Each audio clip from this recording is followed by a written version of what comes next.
Halo teman-teman, hari ini kita akan membahas satu emiten batu bara lagi ya.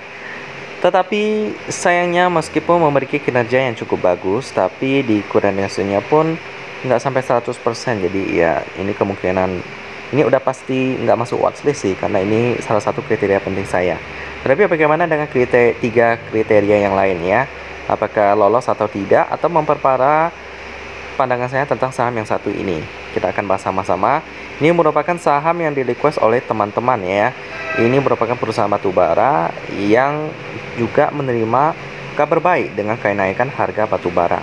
Ini juga merupakan sahabat baik daripada PLN karena mereka memiliki kerjasama yang banyak banget dengan PLN dengan pemerintah.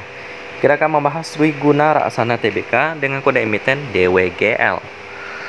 Pertama kita lihat dulu sejarah daripada perusahaan ini yang sudah lama banget ya, beberapa dekade malahan ya. Didirikan pada tahun 1986 sebagai kontraktor umum. Perusahaan memiliki izin usaha pertambangan pada tahun 2007 dan 2 tahun kemudian menandatangani perjanjian penjualan batubara jangka panjang dengan PLN untuk memasok 7 pembangkit listrik yang berlokasi di provinsi di seluruh Sulawesi, Nusa Tenggara, Maluku, dan Kalimantan. Pada tahun 2012, DWGL dikonsolidasikan ke dalam PT Eksploitasi Energi Indonesia Tbk atau CNKO, menyusul right issue senilai 2,3 triliun rupiah ya. Pada tahun yang sama, 2 kali ya, DGL menandatangani 3 PJBB yang tadi ya, perjanjian penjualan batubara tambahan untuk pembangkit listrik di Jawa dan Sulawesi. Saat ini setelah 1 dekade pengalaman dan rekam jejak, DGL telah memantapkan dirinya menjadi salah satu pemasok batubara utama di sektor pembangkit listrik domestik dengan 11 PJBB ya, banyak banget yang tersebar di seluruh tanah air. Selain itu, Perseroan juga mendapatkan 8 letter of intent untuk pembangkit listrik milik PLN yang masih dalam tahap konstruksi. Jadi letter of intent itu merupakan sebuah kesepakatan ya, sebuah surat atau dokumen yang memiliki kemungkinan membuat kedua belah pihak melakukan sebuah kerjasama. Hanya bisa dikatakan sah adanya kerjasama jika salah satu pihak melakukan pembiayaan tertentu untuk kerjasama ini ya. Dan juga mereka memiliki 3 unit bisnis yang semuanya berada di Kalimantan Selatan. Tambang batubara dan pelabuhan terletak di Kabupaten Tanah Laut, sedangkan tambang lainnya berada di Kabupaten Banjar. Itu sih sekilas tentang sejarah daripada DWGL ini.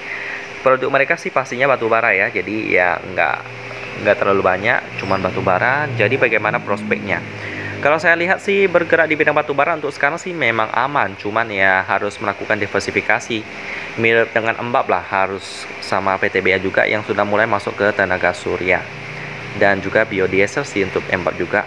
Itu penting karena untuk mengamankan keberlangsungan daripada perusahaan tersebut. Jadi untuk DWGL, prospeknya untuk beberapa tahun ke depan sih masih aman, cuman kalau nggak melakukan diversifikasi sih ya agak berisiko. Jadi saya yakin manajemennya juga akan memikirkan hal itu sih ya. Selanjutnya kita lihat dulu pemegang sahamnya, di mana masyarakat memegang 34,85%. Ini aman.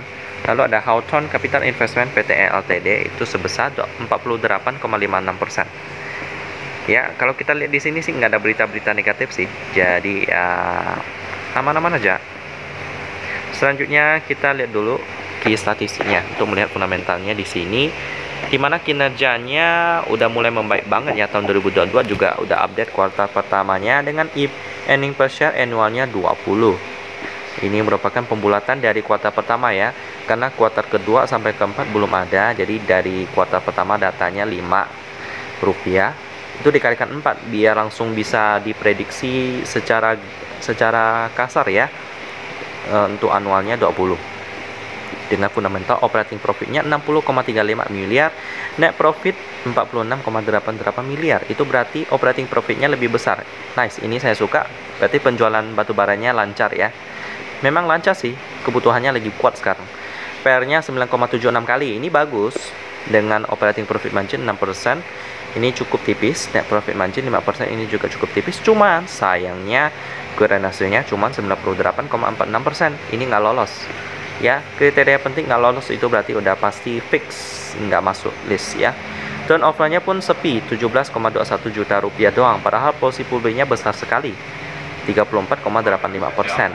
Ya, kemungkinan yang megang saham DWGL ini nggak mau jual sahamnya ya, atau karena ada rencana tertentu, ada big money di dalam saham publik ini yang lagi tahan biar nanti digoreng sahamnya tinggi-tinggi baru ditingkatkan turnovernya. Malah nanti kalau udah mulai menarik nih orang-orang pada masuk, nanti bahaya, bisa turun sahamnya dan aset kita dapat berkurang ya. Jadi kita perlu membaca tentang fundamental perusahaan DWGL ini.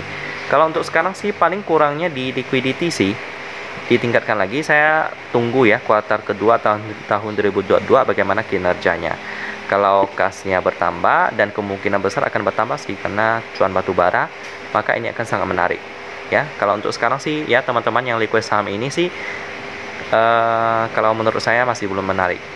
Demikian pembahasan tentang DWGL, produsen batu bara Sohib daripada PLN, memiliki puluhan PJBB, perjanjian jual beli batu bara yang banyak banget ya. Jadi ya cukup dipercaya oleh PLN. Dan kita ketemu lagi di video selanjutnya.